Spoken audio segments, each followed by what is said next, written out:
Welcome to all. आज 14th May है।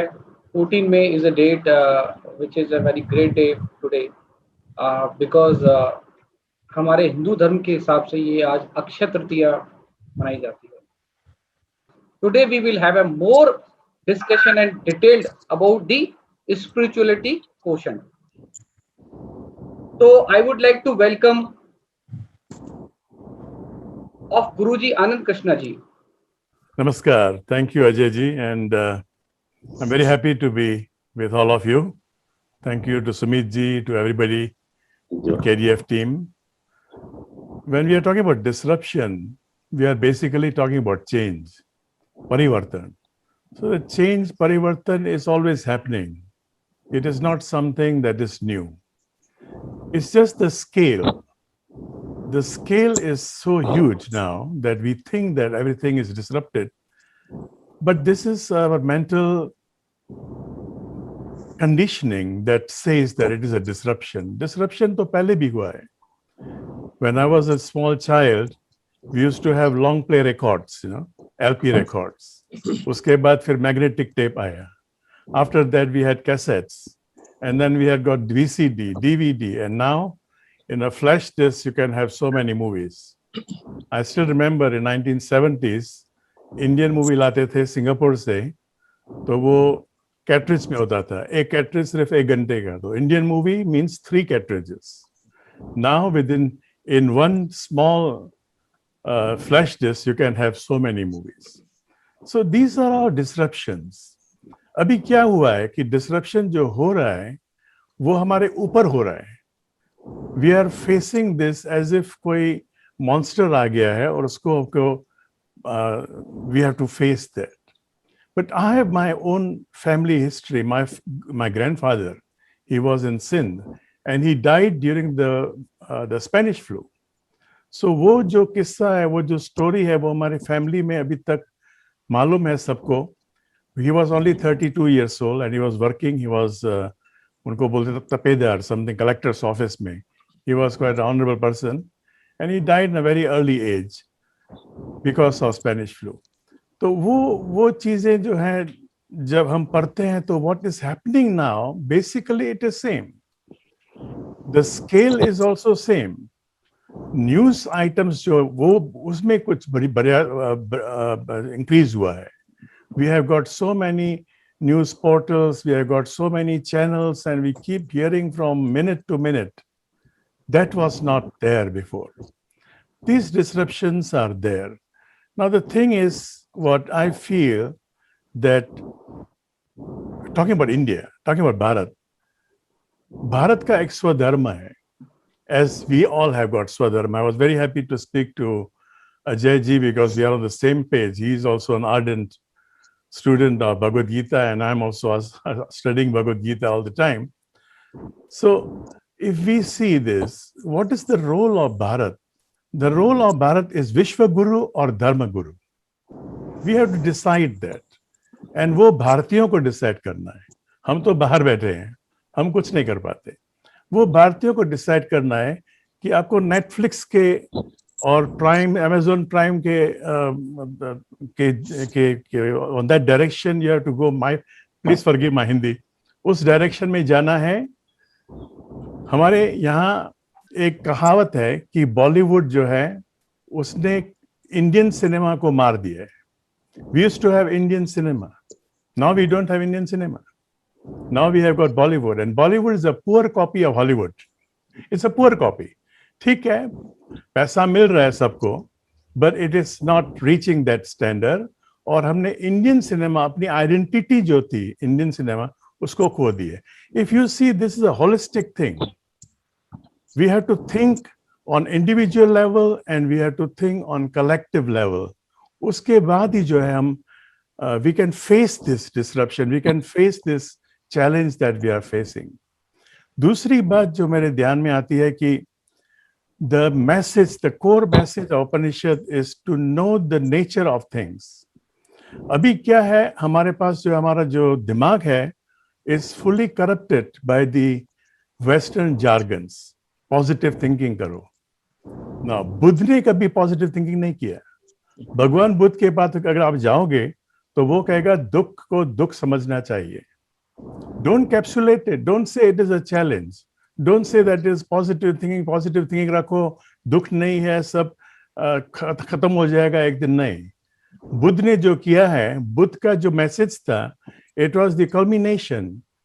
जो उपनिषद का कोर मैसेज है, उसको बुद्ध ने जो समराइज किया हुआ है कि दुख को समझो. दुख है और उसका उपाय भी है. क्यों आया है दुख? ये अगर वो दुख जो है हमारे कारण आया है, it's because of our own doing, then we have got upaya also, we have got solution also. If we can go back to the message of our rishis, our maharishis, our Vedic message, then we can face this properly. We can really face this properly. हमारा जो धर्म है क्या है? What is our dharma? I am talking dharma not as religion. I am talking dharma not as mazhab, but dharma as dharma, जिसको वेदास में बोलते हैं ऋता. और अभी तक मेरे ख्याल से अभी तक रीति जो वर्ड है वो ऋता से आया हुआ है. तो इफ वी नो दैट कि हमारा मनुष्य धर्म क्या है, मानव धर्म क्या है, जिसके बारे में ऋग्वेद भी बोलता है कि मनुर्भव, मनुष्य बनो. मनुष्य बनना है तो हमको पहले दुख को समझना है, उसका उपाय ढूंढना है. I'll just give you very briefly my own experience, क्योंकि उस एक्सपीरियंस से फिर आपको ज्यादा समझ में शायद आ सके. I was a businessman. I was in the industry until 1991. और अभी 20 साल काम करने के बाद मैंने अपनी 20 साल उसके बाद फैक्ट्री खोली और फैक्ट्री वाज रनिंग वेल. मैं मार्केटिंग का आदमी था और हमारे कुछ क्लाइंट्स थे इन यूनाइटेड स्टेट्स, वो लोग सपोर्ट कर रहे थे. Everything was good. मैंने समझा कि अभी ठीक है, 1-1.5 साल के बाद मैं भी कोई मर्सिडीज बेंज चलाऊंगा, होंडा को बेच दूंगा. लेकिन वो हुआ नहीं. 1 साल के अंदर with everything going on smoothly, 1 साल के अंदर I was diagnosed with leukaemia, blood cancer, and blood cancer at advance stadium. कुछ उपाय नहीं था. मेरा जो डॉक्टर था वो नंबर 1 हेमाटोलॉजिस्ट ऑन्कोलॉजिस्ट था इंडोनेशिया में. He was president's personal doctor. कुछ संबंध थे, उसे अपॉइंटमेंट ले सकते थे और he was personally treating me. 1 साल में मैं I travel to many countries. India में भी आया, सेंटर का कैंसर का जो इंस्टीट्यूट है बेंगलोर में, वहां पर भी था. There was no improvement. Every week I had to have blood transfusion.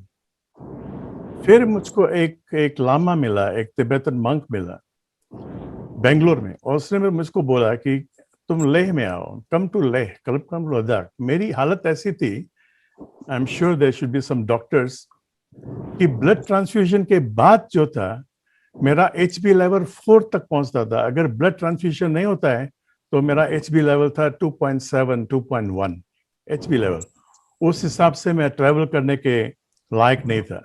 But I was travelling with steroids. Every time I used to be injected with steroids.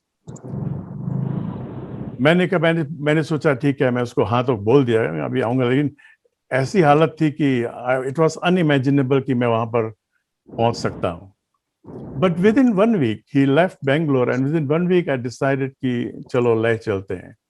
और बेंगलोर से लेह जाने के लिए उन दिनों में, मैं 91 की बात कर रहा हूँ, तो फ्लाइट चेंज करनी पड़ती. बेंगलोर से दिल्ली चेंज करो, फिर दिल्ली के बाद फ्लाइट के टाइमिंग्स थे, और नवंबर दिसंबर का मंथ था, and it was early snow in 1991 Leh में. But somehow things went well. I will make the story short. जब मैं वहां पर पहुंचा तब मुझको दिमाग में आया कि इस मंक का मैंने नाम तो पूछा नहीं. I did not ask his name. How will I find him? He told me to go to Hemis Monastery. He was staying there. अगर आप कहीं लेह में गए हो तो Hemis Monastery is very famous there. तो Hemis Monastery इतना बड़ा देखकर मैं उसका नाम नहीं पूछा मैंने. कैसे खोजूंगा उसको? But he was waiting there for me. He was waiting there for me, and the first thing he told me, which was a turning point of my life, you have lived enough. Why are you in conflict with death? मौत तो आनी है, तुम conflict, झगड़ा क्यों कर रहे हो मौत के साथ? उसको अपना लो, मौत को भी अपना लो। तुमने जी कर देख लिया। I was 36 years old। उसने कहा तुमने 36 साल जो है 36 years you have lived, now let's try death, maybe death is more beautiful। उसमें क्या है, मरना तो सबको है। ये बातें हमने बहुत सी सुनी है, लेकिन उस वक्त जब मैं मौत के कठागृह में खड़ा था, उस वक्त ऐसी बात बहुत प्रोवोकिंग थी। फिर भी मैंने उसकी बात सुनी और एक हफ्ता में वहां पर था। कुछ नहीं हुआ, कुछ मिरेकल नहीं हुआ, कुछ उसने किया नहीं। मेडिटेशन के बारे में बताता था, स्पिरिचुअलिटी के बारे में हम डिस्कस करते थे। After 1 week he said, you go back home। I said, just like that? He said, yes। मैं एक साधारण मंक हूँ, I am a very simple monk. If you die here, how will I send your corpse to your country? मैं तेरी लाश को भेजूंगा कैसे? तुम अकेले यहाँ पर आए हो, तुम जाओ, वापस जाओ। जब मैं वापस आया विथ अ फुल डिटर्मिनेशन कि अभी ठीक है, मौत आनी है तो आनी है। एक हफ्ते के अंदर फैक्ट्री बेचती। फैक्ट्री बेचना क्या था कि बैंक से मॉर्गेज लिया हुआ था, ये लिया हुआ था, तो बैंक वाले भी मेरे पीछे थे कि ये फैक्ट्री बेच दे। सब कुछ खत्म करके फिर मेरे हाथ में सिर्फ बचे थे $5,000, ओनली $5,000 in 1991। सब, not a single cent of debt, but I was happy। एक हफ्ते के अंदर I got up in the morning and I saw कि मेरे palms जो हैं वो pinkish थे। पहले 1 साल तक मेरे palms जो थे वो ashen white थे, जैसे सफेद होता है, प्योरली सफेद। I was well। मैं डॉक्टर के पास गया तो वो अचरज में पड़ गया। He was very much surprised कि ये कैसा हुआ। मैंने बात बताई। अभी डॉक्टर भी जिंदा है अभी तक। फिर मैंने सोचा कि अभी बिजनेस कर लिया, इंडस्ट्री भी देख ली, सब कुछ देख लिया, अब कुछ और करें। तो उसके बाद हमने ये आश्रम का फाउंडेशन किया। But what I am trying to say is that we have to accept this. We have to accept कि प्रॉब्लम है, प्रॉब्लम बहुत ज्यादा है, बहुत प्रॉब्लम है। उससे बचना नहीं, उसको इनकार नहीं करने का है। पॉजिटिव थिंकिंग को छोड़ दो, पॉजिटिव एटीट्यूड। ये जो हमारे ग्रंथों में है, पॉजिटिव एटीट्यूड, कि अगर सीता खो गई है तो खो गई है, उसको ढूंढना है। अभी भगवान पर नहीं रखना है कि भगवान वो काम करेगा। शिव की आराधना भी करनी है। रामेश्वरम में जाकर शिव की पूजा भी की राम जी ने, लेकिन उसके बाद हथियार उठाना है तो हथियार उठाना है। ये जो हमारा जो अभी डिसरप्शन या हमारा जो अभी आया है, ये वायरस का प्रॉब्लम आया है, तो उसको हम कैसे हाउ टू फेस दैट, हमको ही फेस करना पड़ेगा। और उसमें भगवान हमको शक्ति दे सकता है। तो this is my views, Ajay ji, for opening. Maybe after that we can have some dialogue.